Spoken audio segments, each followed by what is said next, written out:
Hello guys, Jigyasa the Curiosity Classes welcomes you to the online session. My name is Prashant Singh और आज हम लोग जो करने वाले हैं वो चैप्टर का नाम है हमारा इंट्रोडक्शन टू अकाउंटिंग। तो हम लोग देखते हैं कि ये इंट्रोडक्शन टू अकाउंटिंग में क्या क्या हमको करना है। तो सबसे पहले हम लोग यहाँ पे बात कर रहे हैं अकाउंटिंग डिसिप्लिन का। तो अकाउंटिंग डिसिप्लिन क्या हो जाता है? अकाउंटिंग डिसिप्लिन जो है वो मेनली कंसर्न रहता है किसके साथ? रिकॉर्डिंग के साथ, क्लासिफाई करना और साथ ही साथ एनालाइज करना। किसको एनालाइज करना? फाइनेंशियल कैरेक्टर को। तो जो भी फाइनेंस मतलब क्या होता है? मनी से रिलेटेड। तो ऐसे मनी से रिलेटेड जो भी इवेंट्स होता है, कैरेक्टर होता है, उसको वो रिकॉर्ड, क्लासिफाई और एनालाइज करता है। ठीक है। और देखो, जब भी हम लोग अकाउंटिंग के बारे में सुनते हैं तो मोस्टली बिजनेस हमारे माइंड में आता है, लेकिन ये जो अकाउंटिंग का काम हो जाता है वो सिर्फ बिजनेस तक ही सीमित नहीं है, बल्कि बहुत सारे नॉन ट्रेडिंग ऑर्गेनाइजेशंस जैसे हमारा स्कूल हो गया, कॉलेजेस हो गया, गवर्नमेंट हो गया है, इवन हाउसवाइफ और इंडिविजुअल्स, ये लोग भी क्या करते हैं? अकाउंटिंग का अपने लाइफ में इस्तेमाल करते हैं। ठीक है। तो अगर हम लोगों को हल्का सा अकाउंटिंग को चेंज करना है तो हम लोग बोल सकते हैं कि अकाउंटिंग किसको इन्वॉल्व करता है? अकाउंटिंग जहाँ पे मनी इन्वॉल्व है वहाँ पे अकाउंट इन्वॉल्व हो ही जाता है। ठीक है। तो चलो हम लोग आगे देखते हैं कि ये अकाउंटिंग की हमें क्यों ज़रूरत है, नीड फॉर अकाउंटिंग क्या है। ठीक है। तो यहाँ पे हम लोग सबसे पहला जो हम लोग पॉइंट हम लोग करेंगे यहाँ पे, वो बोल रहा है कि जितने भी बिजनेस यूनिट हैं वो अकाउंटिंग इसीलिए करते हैं ताकि उसे पता चल सके कि उसके बिजनेस फर्म का प्रॉफिट है या फिर लॉस हुआ है, या फिर ये जानने के लिए कि एक इंसान ने कितना कैपिटल लगाया है शुरुआत में और एंड में बिजनेस का। ठीक है। तो ये सारा चीज़ हमें अकाउंटिंग देता है। इन अदर वर्ड्स, अकाउंटिंग हम लोग करते हैं ताकि हम लोग इन्फॉर्मेशन को ऑब्टेन कर सके। ठीक है। तो चलो अकाउंटिंग से और पीछे से हटते हैं कि इसका इवोल्यूशन कहाँ से हुआ था, कैसे करके अकाउंटिंग हमारे ज़िंदगी में आ गया।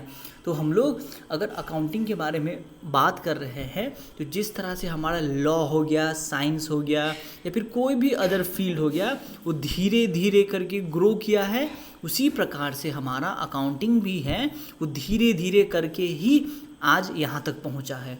तो अगर हमें किसी को श्रेय देना है अकाउंटिंग का तो यहाँ हम लोग फ्रे लुकास पेसिलियो को देना बेहतर रहेगा, और इन्हीं को ही फादर ऑफ मॉडर्न अकाउंटिंग भी कहा जाता है। हाँ, इन्होंने क्या किया था? अपने एक बुक जिसका नाम है सुम्मा डी अरिथमेटिशिया ज्योमेट्रिशिया, तो यही बुक में इन्होंने क्या किया था? पहली बार principles of double entry system को एक्सप्लेन किया था। इन्हीं की वजह से ही, जैसे कि हमने ऑलरेडी कह दिया था कि फादर ऑफ मॉडर्न अकाउंटिंग इन्हीं को कहा गया था। ठीक है। चलो हम लोग आगे देखते हैं, और हम लोग को ये कहा जा रहा है कि देखो, बहुत पहले ये सारा एंट्री आ गया था, लेकिन जो एकदम ज़ोर शोर से अकाउंटिंग जो आना शुरू हुआ वो 20th सेंचुरी में आना स्टार्ट हुआ। ठीक है। जहाँ पे सब्जेक्ट अकाउंटिंग जो है वो सीरियसली लोग लेने लगे। ठीक है। तो अमेरिकन में एक इंस्टीट्यूट है जो कि अकाउंटिंग को देख रेख करता है, जिसका नाम है the American institute of certified public accountants. तो काफ़ी इंपॉर्टेंट रोल प्ले किया है उन्होंने भी अकाउंटिंग को आगे बढ़ाने के लिए। हम अगर इंडिया की बात करें तो इंडिया में हमारे पास ICAI है। क्या है ICAI? The institute of chartered accountant of India. इसको सेटअप किया गया था 1949 में। ठीक है। तो आई होप कि आप लोग देख लिए हैं कि हिस्ट्री अकाउंटिंग का क्या है। अब हम लोग नेक्स्ट आगे बढ़ने वाले हैं, वो है बुक कीपिंग। ठीक है। तो बुक कीपिंग क्या होता है इसको देख लेते हैं। तो यहाँ पे हम लोग को कहा जा रहा है कि बुक कीपिंग जो है एक प्रोसेस है। किस चीज़ का प्रोसेस है?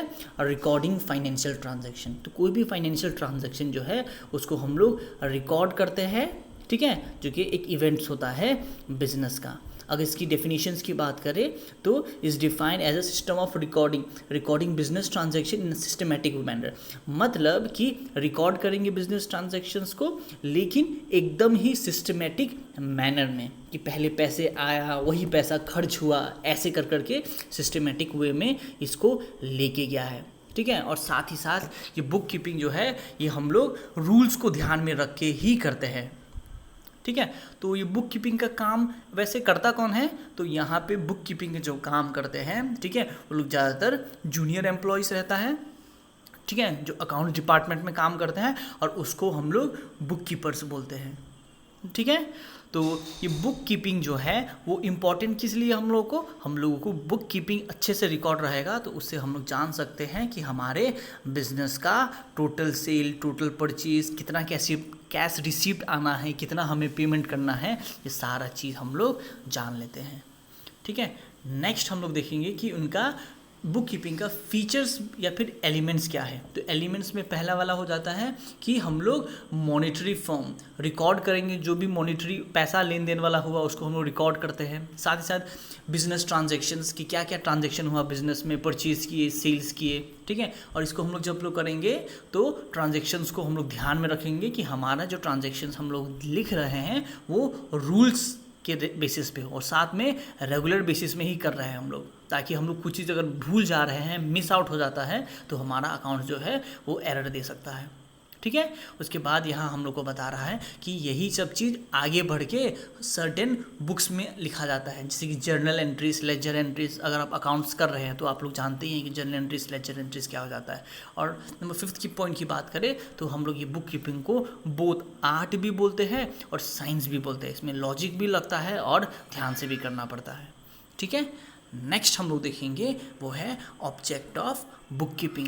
ये बुक कीपिंग करने के पीछे कारण क्या है, ऑब्जेक्ट क्या है। तो ऑब्जेक्ट में पहला नंबर पॉइंट में हम लोग को बता रहा है कि ये हम लोग को हेल्प करता है कि अपने रिकॉर्ड को मेंटेन कर सके, बिजनेस ट्रांजैक्शंस को रिकॉर्ड कर सके। नेक्स्ट हम लोग को बता रहा है पॉइंट नंबर 2 कि ये हम लोगों को क्या होता है, इकोनॉमिक कंडीशन बताता है कि मेरे बिजनेस का पोजीशन क्या है, अच्छा पोजीशन में है या फिर बुरी पोजीशन में है। ये वाला नंबर 2 हमें पॉइंट बता रहा है। नंबर 3 हम लोग को बता रहा है कि रीज़न बता रहा है कि प्रॉफिट के हुआ या लॉस हुआ। ठीक है, तो उसमें रीज़न भी कभी भी बता देता है कि किस लिए हमें प्रॉफिट हुआ या किस लिए हमें लॉस हुआ। अब मान लो कि हमारे ही बिजनेस में बहुत पुराना एक मशीन बिका हुआ था और उस मशीन को हमने बेच दिया, ठीक है, और जिसकी वजह से हमारा बिजनेस में प्रॉफिट दिखा रहा है। ठीक है, लेकिन रियल में देखेंगे तो वो हमारे बिजनेस का प्रॉफिट नहीं हुआ, वो तो रखा हुआ था, हमने एसेट को बेचा था। ठीक है, तो इससे हम लोग को पता चल जाता है कि क्या क्या रीज़न है प्रॉफिट का या फिर लॉस का। नंबर 4 में हमें बता रहा है कि ये जो बुक कीपिंग हम लोग मेंटेन करते हैं ये हम लोगों को टैक्स को फोरकास्ट करने में हेल्प करता है। मतलब कि फ्यूचर में जो टैक्स हमें पे करना है उसको हम लोग माइंड में ध्यान से रख सकते हैं, कितना मेरा इनकम हो रहा है तो इतना मेरा टैक्स लग जाता है, तो इसमें हम लोग फोरकास्ट कर सकते हैं। साथ ही साथ नंबर 5 हमें बता रहा है कि हमें नॉलेज दे देता है। किस चीज़ का नॉलेज देगा, एसेट्स और लाइबिलिटीज़ का, कि हमारा एसेट क्या है, कितना है, लाइबिलिटीज़ क्या है, कितना है, ये सारा चीज़ हम लोग को इन्फॉर्मेशन दे देता है। ठीक है, और नेक्स्ट बता रहा है नॉलेज ऑफ बिजनेस फॉल्ट। कोई भी अगर बिजनेस में फॉल्ट हो जाता है, कोई चीज़ मैच नहीं करता है, तो हम लोग दोबारा से अपने अकाउंट्स को चेक कर सकते हैं कि हमने क्या क्या गलती किया था। उसके बेसिस पे हम लोग अपने अकाउंट्स को चेक करके फॉल्ट को ठीक कर सकते हैं। और आखिरी वाला यहाँ पॉइंट जो है हमारा ये बता रहा है कि अगर हम लोग अच्छे से अकाउंट्स को प्रिपेयर कर रहे हैं, बुक कीपिंग कर रहे हैं, तो हमें बिजनेस के डिसीजन को लेने में हेल्प करता है। तो आई होप जो है अभी तक हमने जितना भी किया है आपको अच्छे से पता चल गया है, और अगर आप इसको नोट्स में लिखना चाहे तो आप इसको लिख सकते हैं। ठीक है, थैंक यू।